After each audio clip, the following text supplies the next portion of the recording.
conversation around a question where the answers arrive from the collective wisdom of the group, not some expert on the stage. So you're invited to be part of this conversation as well by either participating with us on the chat and YouTube, or if you'd like to come into the room with us, you can do that at rsslive.org. So this morning's question, 100 million years ago, there was a book that was called I'm Okay, You're Okay. But I think that somewhere along the line, a lot of us came across a book called I'm Okay, You're a Total Asshole. And this week, what we're asking is, what do you choose when understanding isn't enough? In other words, how do you deal with people whose views you can't understand, right? And we know that it's important to be open-minded. It's part of what we do here. But one of the things that we're going to be examining today is whether or not staying and confronting something directly, walking away, any of these different strategies that you've applied in your life when you've come into contact in these situations when understanding isn't enough. So, as we always do here on Sunday, we meet with our roundtable, and with us this morning, a collective group of minds from across the globe. Good morning, everybody. Good morning. Good morning. Hello. Good morning. So, I know that there's always this moment in the show where we begin and we decide, okay, here's the question. What do you choose when understanding isn't enough? So this was actually sprung from a conversation that was held during last week when Jaloki was sharing something. And traditionally, I do turn to Sang to sort of ground us in it. But do you, the two of you, want to battle it out as to who should sort of frame us for this morning? Rock, paper, scissors. Rock, paper, scissors. Just kidding. I'm better at dancing than battling, so we can dance. I am with you. We shall dance. Well, then, Sang, why don't you set the dance floor and then we'll start Jaloki dancing. Well, it's fascinating enough, of course. Thank you. It's always an honor and a pleasure to start. And so it was, I came in. It was interesting because I went in here yesterday and I was like, I want to know what it is. And I was like, no, I'm going to wait till in the morning, like I always do, right? I don't know what I thought I was going to be doing, thinking I was going to look at it yesterday.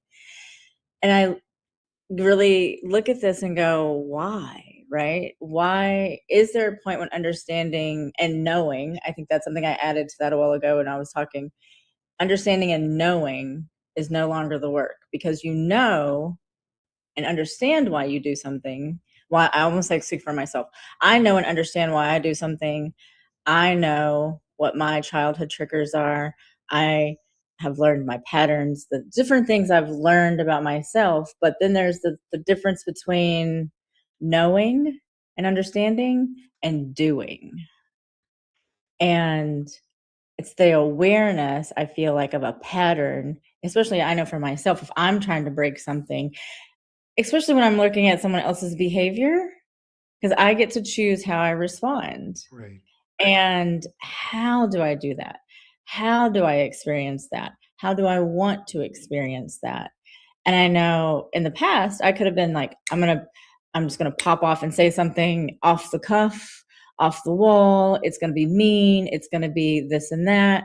And is that the energy that I personally want to put out there? And the answer was no. And so, and even though other people can be a-holes, I get to control how I respond, but understanding why doesn't necessarily mean I'm always going to be I'm not always going to be calm about it. Right. And so being able to have that awareness, interrupt what you understand and know, and then it then becomes a daily practice, I feel like, of reminding yourself of, this is the thing I want to shift. What action do I have to take?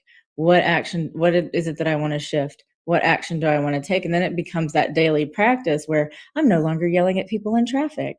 There you go.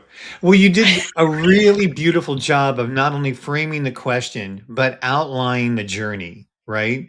Because, everything that you were talking about was part of what happens when you take that recalibration and saying, again, what do you choose? You have a choice here to make in these situations. But Joloki, I also want to address the fact that a lot of people can't take themselves out of situations when they're going to be coming into contact with people they don't understand, whose views are oppositional to them.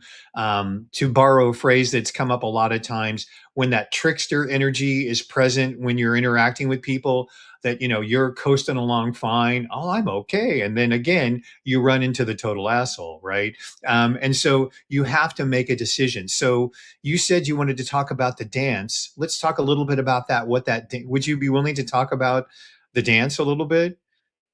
Absolutely. Thank you, and thank you, Sang. And I love the way you started the dance, and I hope to, you to be continuing it in various rhythms and melodies and moves. And so I am sometimes one of these people who find it difficult to kind of extirpate myself out of a situation when I feel that someone or some group or something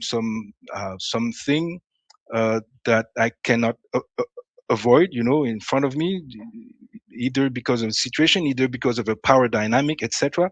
And I feel that they don't only uh, not align with my views, but there's a threat. There's an harm either against me or someone I love who love me, or anyone, actually anyone, or anything. And so first, I think I'll okay, yeah, Take back your to the time. pause. Thank you. Yeah. back back to the pause. Personally, when I feel like okay, I'm reacting, I'm not using wisdom. It's the amygdala, the reptilian brain who's functioning here. So okay, there's no understanding here. I feel that that person or that group is light years and several universe away from me. Okay, pause. And the pause first, hopefully, first I remember, okay, we're in a particular time. We're in a time of transition between a past more or less balance or equilibrium and a future more or less balance and equilibrium. And in the middle, we're in chaos. And chaos is positive for the potential of change and betterment that it can bring. But also, chaos feels destructive because it is. It destroys something that was, so to allow to build something that is coming. And if I'm going to use a political analogy just very briefly, uh, there are two main forces, I think, in life, especially in the dimension that we're living, where duality is has a big importance.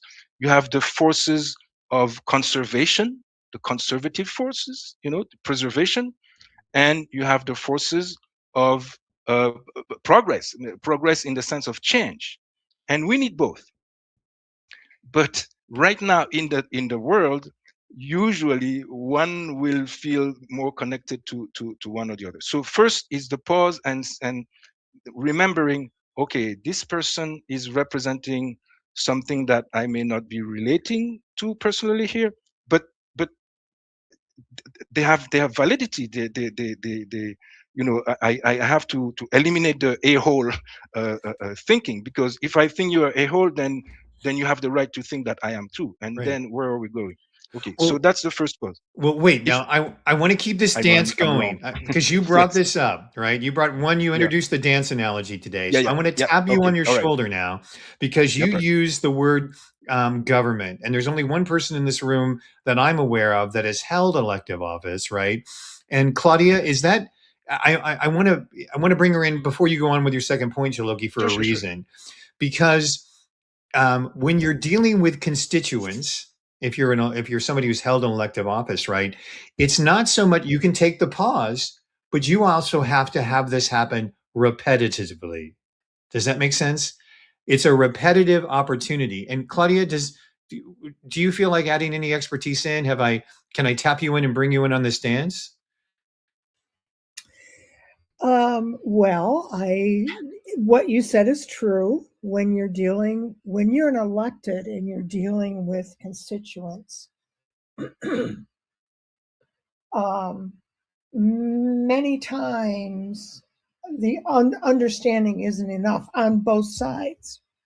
And so we end up at a blockade, at a wall. And what I did, and I still do to a lot of extent, is ask people what their vision is. And many times getting a vision is the common ground you're looking for. Love that. Because when you are confronted with someone with completely, what appears to be completely opposite views of you, then,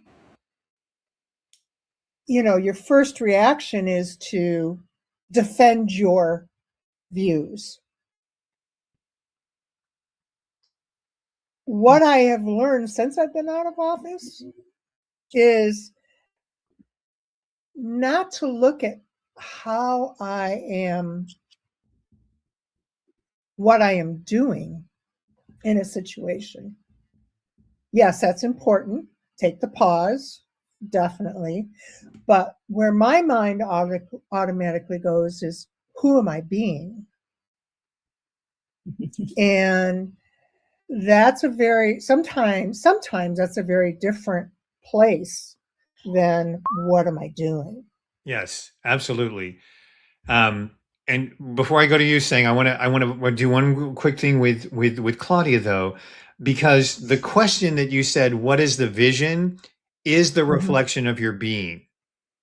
Does that make sense? You've chosen when you say, "Let's see if we can establish a common vision, a common ground through asking somebody a question about what's your vision."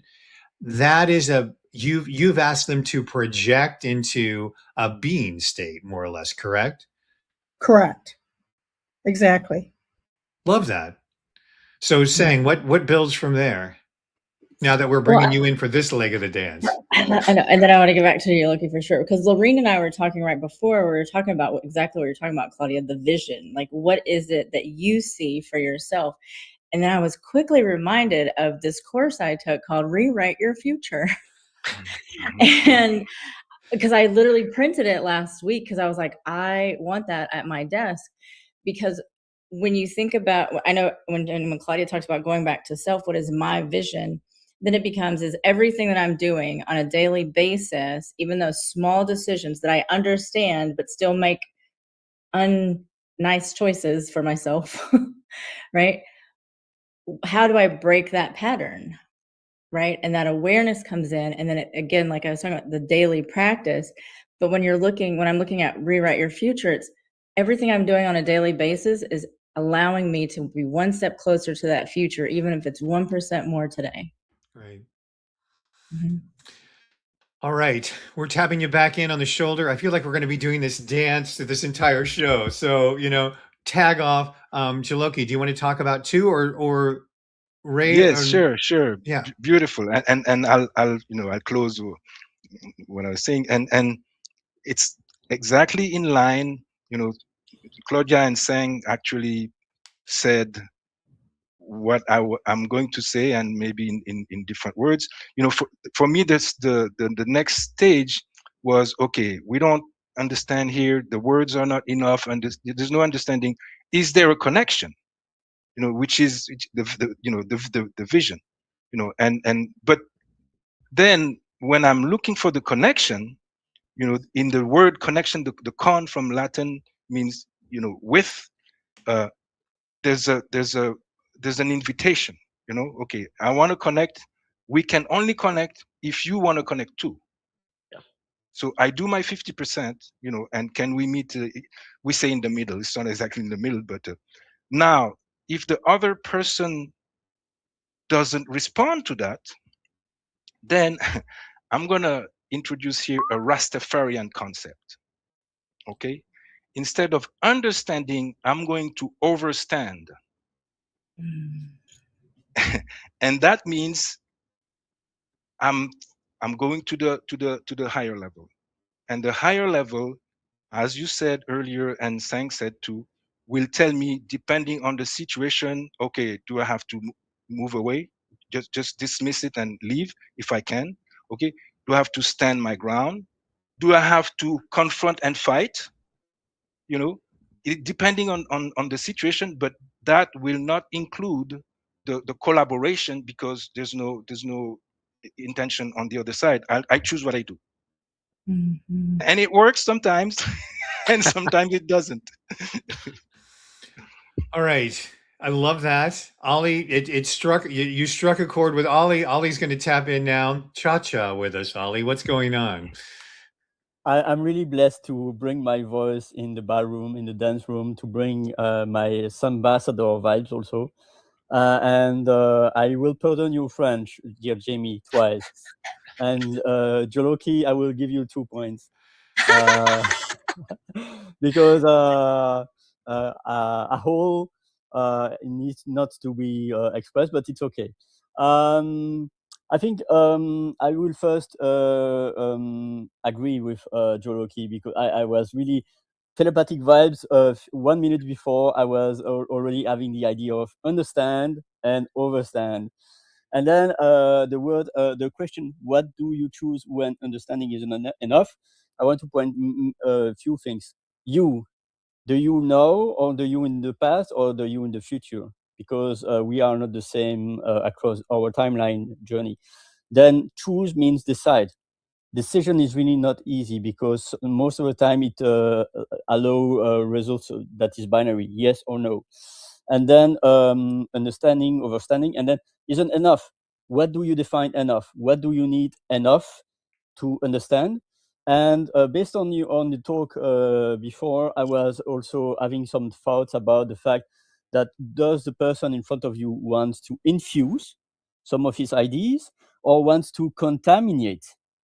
Because infusing means that there are some that are allowed to stay, and his ideas it will percolate within you or not. But contaminate is okay. Let's spread all his ideas, and your ideas are vanished. So I think that the most important is to speak, not to convince, because also in convince there is convincere, to win, but speak to bring some ideas in an autonomous, efficient, and decision way that the other has to choose. It's Yeah. like, I'm not going to say A to Z without you to be able to say no. This okay, this not okay. So that's my share. Thank you. No, that's great, Ali, because one of the things that you're talking about is reintroducing a word we've used in the past, which is the threshold. Enough is a self-determined threshold, right? And so that's also has a sensibility to it. But Ray, I wanted to bring you in here because you're really good at the abstraction, the concepts, and I want to go back to something that Jaloki was saying, which was he was talking about trying to establish a connection. Claudia spoke to the vision. And then finding common ground. There are different ways. Like one of the things that I've often found with people I vehemently disagree with, we sometimes have a deep appreciation of dogs. you know like and if I'm looking at somebody who's like, I really don't understand who this person is, you go to their Facebook page, try to figure them out, and there's a picture of them, being this great supporter to dog and cats and whatever. And there are ways in which we can create that connection other than visually, right? We can find that common ground through what? Common experience. Does this speak to you in any way? Because I think that's an important part of like what connection is. When you've reached that threshold, where can I find that connection, right? I think. Oop, Oh, go let ahead. me let Go Ray ahead. finish. Sorry. Jump in, Sang. No, Go ahead. right. I was thinking out loud. Please. It never Please do. happens here. It never Go happens. Ray, go Ray, go Ray. I wanted to connect in, and you'll probably want to jump into this saying as well, is I was just weaving all this stuff in my brain that each of you shared, and is, okay, we have this encounter with an individual or individuals within whatever setting. So what was the flow? You started it saying with the, okay, so what, so you become aware of, okay, so how am I going to be in this situation? So what started to emerge in my brain was, okay, de-escalation, invitation, and both Claudia and Jamie, you brought forward the idea of, okay, how do we find this common ground? So through intent, um, and I'll explain a little bit. What's interesting is de-escalation means, okay, how do I reduce the energy level to find the common ground so that an invitation can be, so the connection, part of de-escalation, I know not very much about but I've watched some shows that have impressed me where de-escalation starts with very simple things where you actually reach out to the person as a human, no matter what they've said or their tone or whatever, and it's through observation, like you said, Jamie, is, okay, if the person has a dog or happens, you pick on a detail, and it's usually a connecting in point that expands the discussion to a new level, as Claudia mentioned with vision. So that's where the intent is. Where does the person want to go with this? And quite often, as Sangha shared before, and all of you, is what they're saying is not really what's bothering them or what's driving them. There's something else going on. So the intent, so de-escalation through bridging was the other term, is, okay, how do we bridge us as a human being to another person, so that's what I think Yogi said as far as invitation.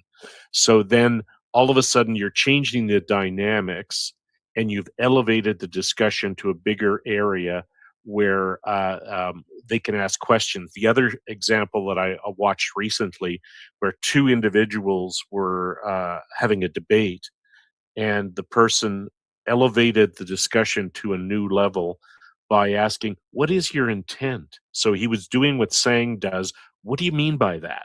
So what is your intent? And the person said something really interesting that surprised me. He said, why is that important? Why does that matter? And the guy says, it matters a great deal because, and then all of a sudden the conversation completely shifted. So he, in his own way, de-escalated, connected in with the bridge, which the invitation is, as Yoloki and Claudia have mentioned, the invitation is to bring somebody in to a new sphere of discussion, as opposed to the confrontational elements that were existed prior. And it works sometimes, but also what Yoloki pointed out, and I'll stop here, is that then it gives you the ability to, is there something that can be salvaged? If not, moved, as Sang said, move to the next level of strategy, is where's the door or where's the nearest object that I can pick up to defend myself. There you go. So back to Sang. Thank you. I'm going to say something. Seeing the exit door isn't the same as taking the exit door. Yes. Right? Well, finding it first. Right. And I think that's where this is, right? Where seeing the exit door is understanding and knowing there's an exit door for me to take. Right? Absolutely. It is now my choice. Am I going to break this pattern and walk out the exit door and choose something differently? And what happens as humans, I think we've talked about this before, where our eyes are the ones that it's evidence. What do we see? I got to see it to believe it. That's what they say, right? And that is something that is deeply embedded in humans.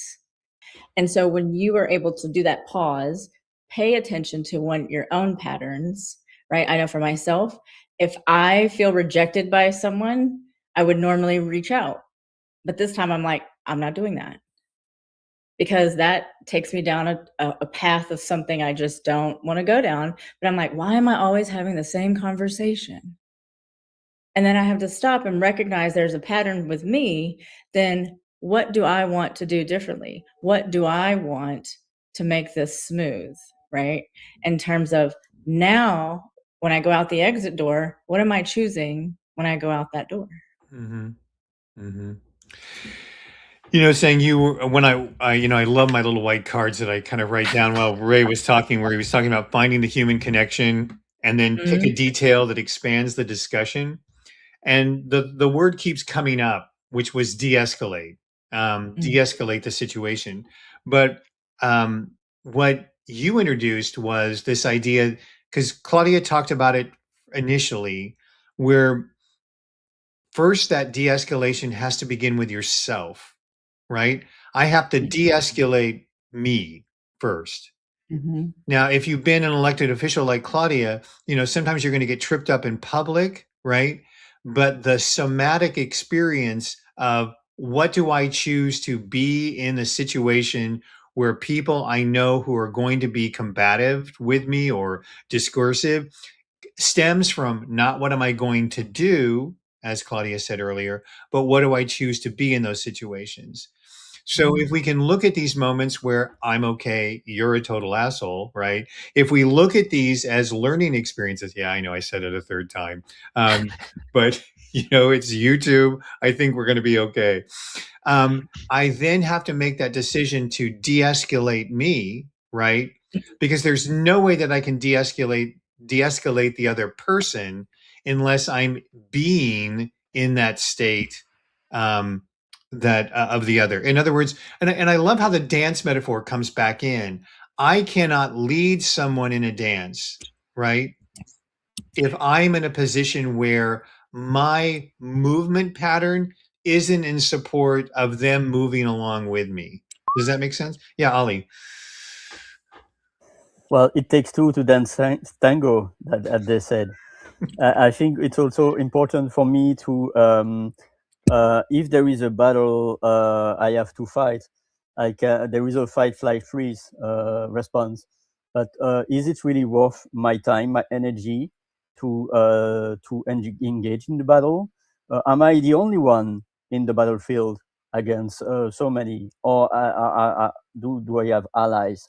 And also, how is my energy right now? And maybe sometimes I flight rather than to battle, but I might stay in the battlefield if I'm not the only one that is impacted and harmed. So because I'm with myself, okay, I flight, but with others I will stay because I see that I'm not the only one impacted. So that's my share. Thank you. Yeah, you're welcome. And one of the reasons why I wanted to introduce the word choice is because I knew that when I'm forgetting who was with us last week for the first time, suddenly the name just escaped me. Yeah, Claudia, go ahead. Let's keep the dance going. Well, one of the things that I learned as a public official is oftentimes, especially when you are working with other public officials to come up with policy, you debate. There's a debate that happens. Excuse me.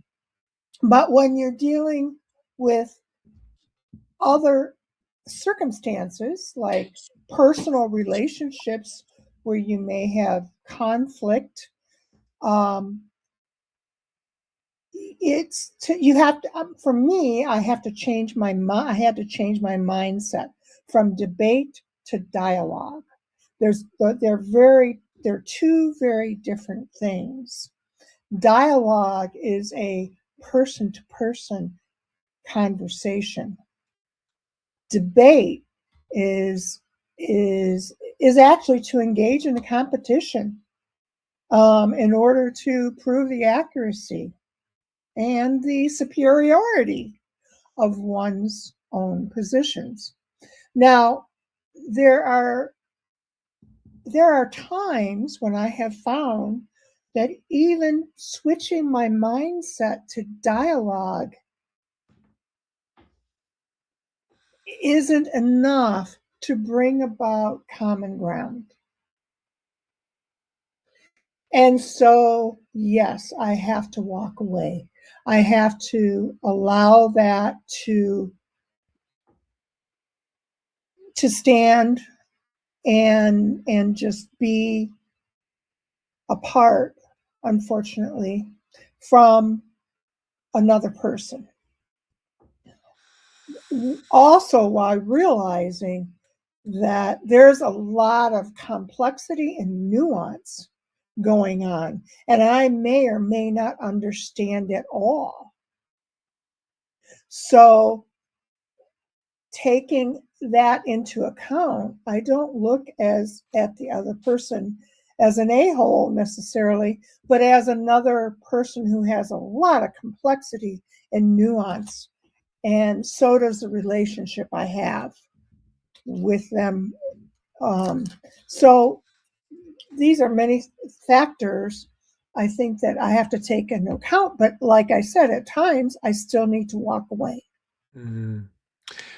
You know, I am going to take another little pause here because I'm always amazed in the room when the metaphor kind of comes in, because the dance metaphor really does hold. You know, you saying you were talking about looking for the exit sign, Claudia just talking about knowing when to walk away, recognizing the difference between a dance, which is happening where there's different rhythms, the debate versus the discussion, thrashing around with another person. You know, I mean, we've all been in those situations where the dance isn't a dance, it's just two people, just it's like wrestling, you know what I mean? So it's that same sort of thrashing that's going around. But you know, the beauty comes from understanding that, you know, we're called a lot of times in life to dance. We're to dance with people we don't understand, and it's best when we come from that idea of a threshold that's good for us, right? And that we can tell when the dance is no longer serving us. It's not a dance. We're not working together. You're thrashing me around, or we've gone to, and sometimes you just need a break. It's like I know as a mom, right? You know, sometimes you just have to separate the kids, right, to get them to, you know, to do that. And you know, we forget that all of these things that we think are intellectual discussions about what do you choose when understanding isn't enough, there's this somatic thing that happens, right? Because sometimes we do want to, you know, just like Jaloki said at the very beginning of this conversation, you know, there's a time for the conservative sort of approach, there's a time for the progressive approach. It's that, I'll use a Ray word here, that tensegrity, right, that kind of keeps everything held together. But it's when that imbalance, you know, I wish there were more healthy debates that took place in our culture, that we understood what, because debate has rules, because then it just becomes name calling, right? Or so uh, let's continue to embrace this dance, right?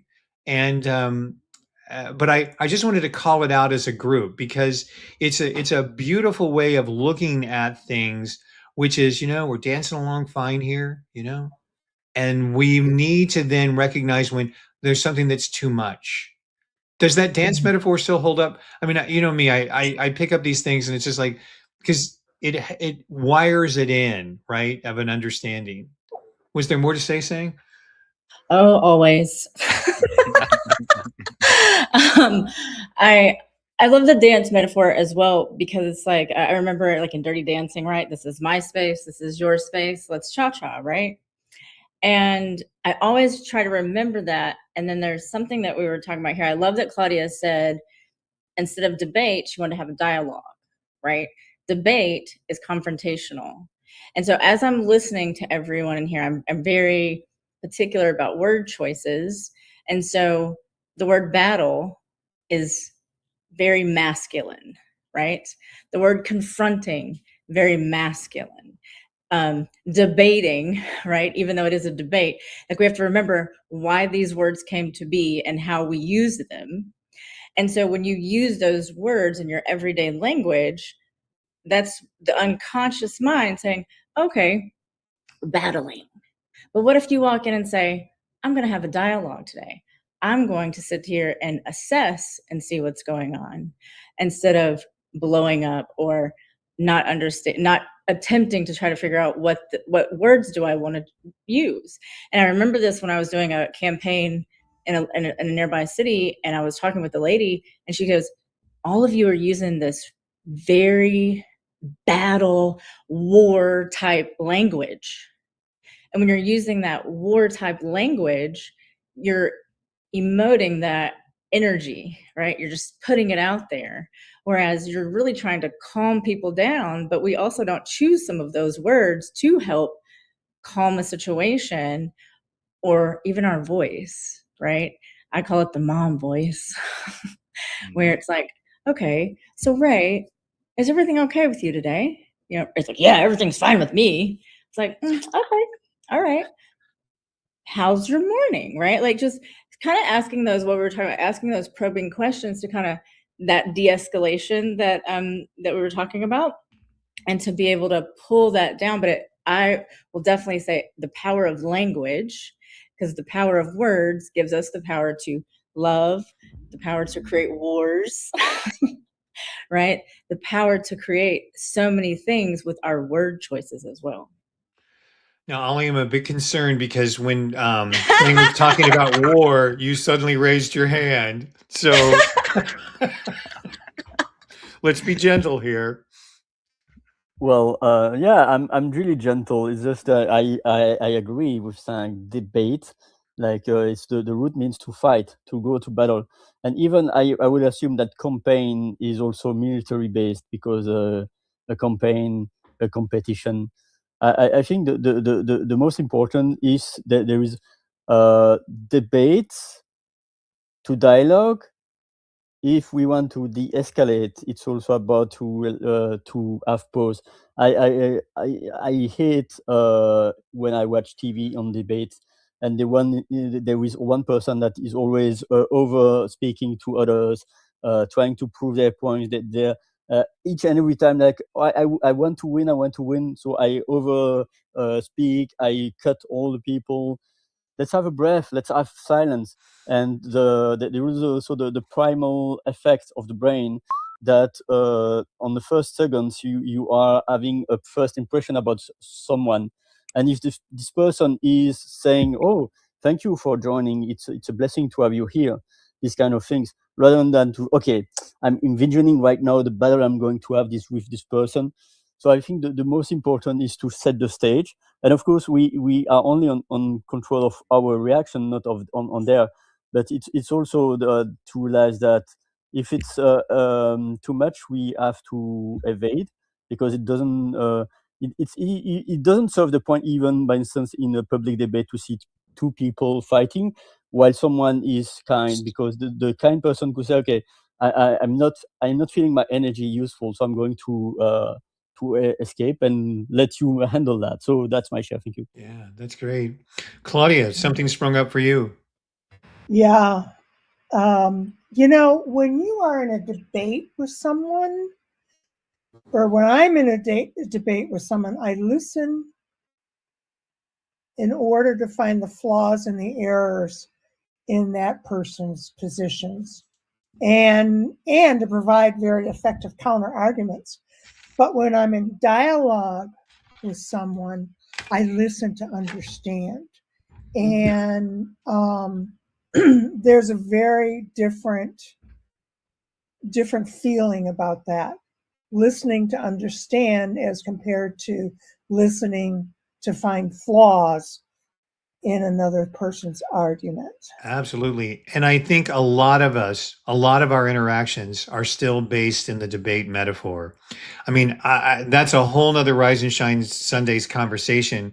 But how many times are you in the presence of people who are listening to simply punch holes in what you're saying? I mean, it's huge. That's very true. Most definitely. But if I feel for myself, if I'm sitting with someone like that and they're just trying to punch holes in everything I have to say, I think that for me, that's the time to walk away. Because if I have not demonstrated the how do I say this? The difference between dialogue and debate by that point, then it's not going to work. And we're living in a time right now when it's very difficult to demonstrate that dialogue dialogue meaning as compared to debate meaning. And that was one of the guiding reasons why we did this type of dialogue, was to have an example out there of a discussion in which we work vigorously to make sure that the voices get heard and that everybody has a part in the dance, right? Like, it's not to poke punch holes in anybody's idea, but to really do what you've been so beautifully embodying, Claudia, the idea of eliciting the things that are being said that resonate in common. And so, with everybody's permission, one of the things I want to do, I want to come back to Jaloki. Of course. Because I do want to give some time this week to an aspect of the conversation that you talked about last week, which was oftentimes our conversations talk a lot about our interpersonal relationships. But one of the things that you have expertise with, because you've lived in different cultures and in different societies, you've been the different person in different cultures and different societies, right? How do we deal with it on our personal level, but then it gets amplified in the macro, right? You know, we find ourselves in situations where when we're dealing with large groups of people, in other words, here, I'm going to borrow the metaphor for a second. There's the one thing about dancing with a partner. There's another thing about choreographing an entire group of people to move together. And I feel like you've had a lot of experience in that idea of working with large groups of people together. Would you what do you choose when you've got a group of people who at large are kind of um, in discord with one another? Or is that something you would be prepared to talk a little bit about on the fly? What do you think my answer is? I don't know. That's why I asked. Well, first, I preferred the second term that you used, that I have some experience, than the first term that you used, which was expertise. I don't feel myself as an expert unless we talk about content expertise and context expertise. And so I have the context expertise, which means the experience. So I'm gonna enter this subject with the golden rule. Golden rule that has been taught by many cultures and teachers, including in Christianity, in Buddhism, and in Islam, and etc., was several thousand years ago: treat others the way you want to be treated, or treat your neighbor the way you want to be treated. Now, a little parenthesis, a little note: some formulation of the golden rule, including from Jesus, was in the negative. Do not treat others the way you do not want to be treated, which is a little different. But we can go back to that. I am saying now that the golden rule is not enough anymore for us, because it was enough and effective when your neighbor was speaking the same language, had the same religion, had the same worldview, maybe even the same ancestry. You were part of the same community, same clan. You ate the same food. You kind of like the same thing and dislike the same thing, to a certain degree. So it kind of worked. We're not living in that world anymore. Okay, my neighbor has a completely different set of values, of preference, etc. So I suggest the diamond rule, which is treat others the way they want to be treated. Okay, now this creates more difficulties and challenges, because in order for me to know how they want to be treated, I have to engage. I have to. We have to find a common language. Okay. And that's where, for me, I don't want to be too long, but then right now I'm thinking about principles in Haitian Vodou, which is that when you start wanting to know someone and you find way to know them better, you start respecting and admiring them better, more. Yeah. And there's a spiral, a upward spiral. The more you know, the more you respect, and the more you respect, the more you will know, even if the person has views that are completely different from yourself, because I can understand that, okay, if I had the same if I had exactly the same life and the same experiences as that person, I would think and be the same as they are. Now, this still involves the collaboration of the two. And so sometimes it doesn't work. And sometimes, if I don't have the possibility or the power to walk around, I have to fight back to defend myself. Got you. The dance becomes war. No, well, yes, and I hear you, but there's so many things that you were so beautiful. I want to make sure that we anchor in this whole idea of the diamond rule, which was treat others the way they want to be treated, right? That elicited some comment from the YouTube chat. We've got, I always go back to the logic of seek first to understand, then to be understood, right? Yep. So that's an aspect of that diamond rule, right? That you want to be able to embrace this whole idea of, wait, I have to then have an awareness of how these people want to be able to be treated. And that informs my decision. And Laureen was talking about how brings a level of engagement with curiosity, right? The idea that you're doing it. And the other thing that just jumped out at me when you were talking about the fact of, yes, at one time on the planet, we came from the same culture, right? And we were able to sort of see these external markers. Well, I hate to break it to you, but we're the actual embodiment right now of this moment of defining a global culture, which Yes. is not defined by physical appearances, shared backgrounds, but going back to the kind of concept that Claudio is in, which is a shared vision, right? The shared vision of defining that global cultural, community that we find ourselves in. It's defined by a lot of the principles of the diamond rule, right? Because in order for me to say, well, wait, um, Sang's lived experience is very different than Ollie's, very different from Jaloki's, very different from Ray's, very different from me.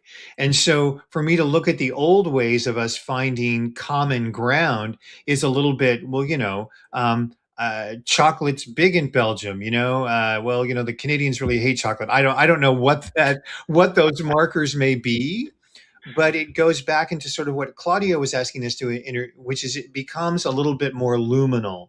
It becomes a little bit more of awareness of what that common vision. And you've introduced the same notion, however, Jaloki, is when people fail to find that common vision, when people fail to be able to get that collective dance, things devolve into chaos and battles ensue.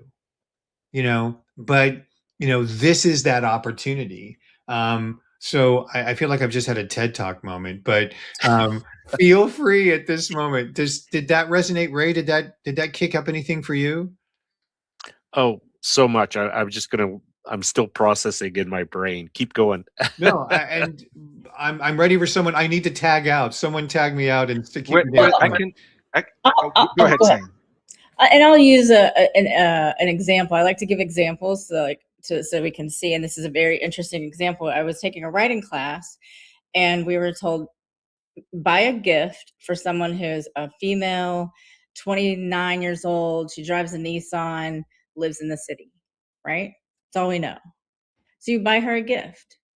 So you buy her, say, I don't know, a water bottle, and she's like, and she doesn't even like water. She doesn't like anything, right? So you just buy what you know. Then we were invited to, now there's a 29-year-old woman who lives in the suburbs. She jogs every morning. She does yoga. She's a writer at the newspaper. Like all these things, now you understand what she does. So you can now buy a gift that is for her, not for you, for her. Right. Mhm. And so having that understanding, because the more you know, and you say, oh, well, she might like this, even if it's a gift card or something. And so having that level of understanding of what do other people, how they want to be treated. And I have run into that resistance when I've said to others, this is what I need. This is how I want to be spoken to. And they're like, well, I will talk to you any way I want to. And I was like, you're right, you can. I just don't have to listen. Right. And so then eventually that conversation, because of my continuing recognizing that pattern and interrupting their pattern of, I'm going to talk to you however I want to, but I'm not going to talk to you when you still talk to me that way, then the pattern is eventually broken, because if they want to talk to me, they have to talk to me a specific way. Right. So They have to talk to you. They have to treat you the way that I want to be they want treated. others. Yeah, the diamond rule shows up. Yes. Who's next? Ali. I think Oli, yeah. Yeah. Yeah, I will be short and sweet as always. I love the quote from Maya Angelou, I am a human being. Nothing human can be alien to me. And I was having this reflection. It's like also Voltaire saying that I might not agree with what you say, but I will let you the space to you to speak. But at some point, it gets really worse, because it means that we are allowing people to harm, to do their harm. So they have also to have accountability. My thought was, do I, because I'm going to say about I, do I find something in Mother Teresa that I dislike? And do I find something in Hitler that I like? Because there is nothing black or white. We are human beings, and we are containing some parts of constructive and some parts of destructive. So it's to recognize, maybe Hitler was liking paintings, and maybe there are paintings I can relate that Hitler was liking. It doesn't mean that I like the whole Hitler. So it's also to realize that we can also agree and disagree on specific parts of the person, not saying, okay, but so another example I was finding is Arthur C. Clarke, 2001, some sci-fi books was amazing. But the guy I was not liking because of assumption, maybe it was not true, but assumption of pedophilia in Sri Lanka. So all these things of battling to, okay, do I have to accept the person as a whole, or can I take some part of the person that I liked? So that's my share. Thank you. You got it. Before you talk, Jolikie, I want to give you some love from the chat, which says, love the share of the diamond rule as it requires the relocation of oneself over where another is, thus a willingness to release ourselves and return through them. So Thank you, and respect for that. I resonate. Yes, I want to go back to Maya Angelou's quote from Orly. I am a human, so nothing human can be alien to me.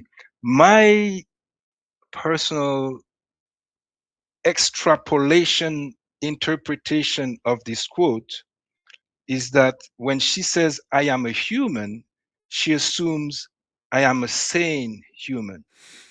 I'm a full human. Because when I am a traumatized, wounded human, things are different. And by the way, my personal application of the diamond rule has led me to understand something that may feel counterintuitive for many people, but my understanding is that the more someone is wanting to harm is an indication of the degree that they have been harmed. yeah, The more someone wants power is an indication of how they feel powerless. right. And so when I understand that, I may overstand Okay, and first, okay, recognize, okay, there's wound there, there's trauma, there's a need for healing, for care.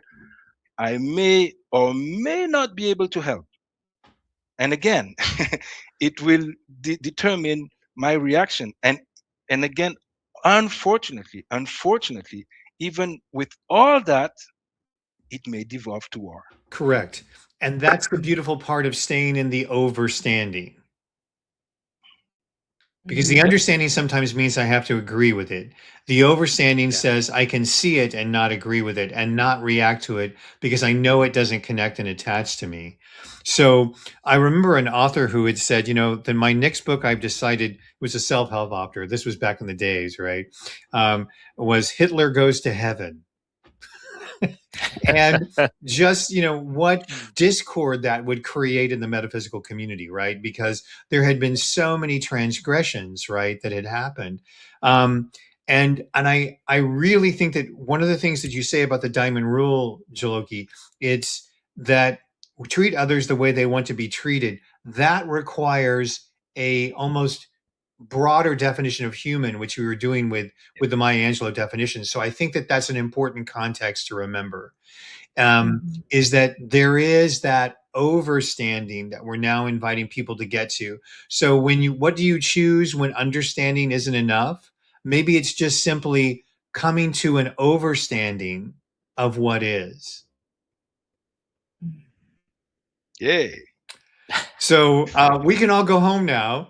Woohoo! Yay!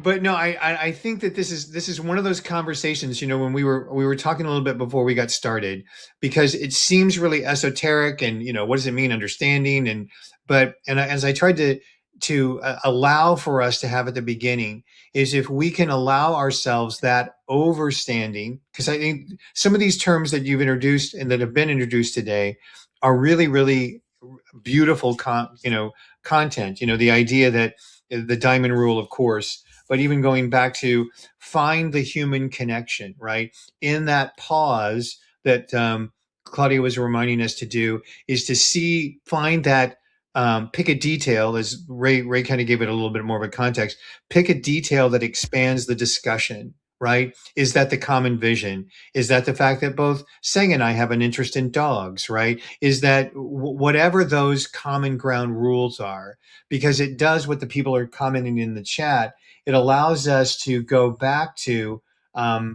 this idea of bringing a level of engagement with curiosity, right? What is the other trying to and again, we all know about the dissolution into battle, into the battle context, right? But as we can work to embody that, right? Because then people begin, when it is remarkable what happens when you can see other people as human beings.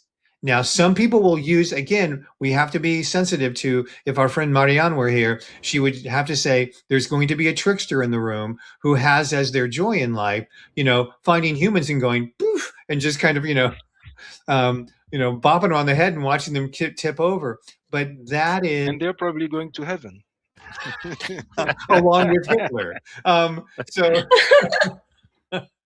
but anyway, I don't want to bring this to a close, but we're at almost at the top of the hour, and I want to make sure to take a breath here now. What else does anyone have that adds to this? I just have an invitation as well, as always, for everyone to think to ask self, what would I do differently today if I trusted everything I already understand and know for self?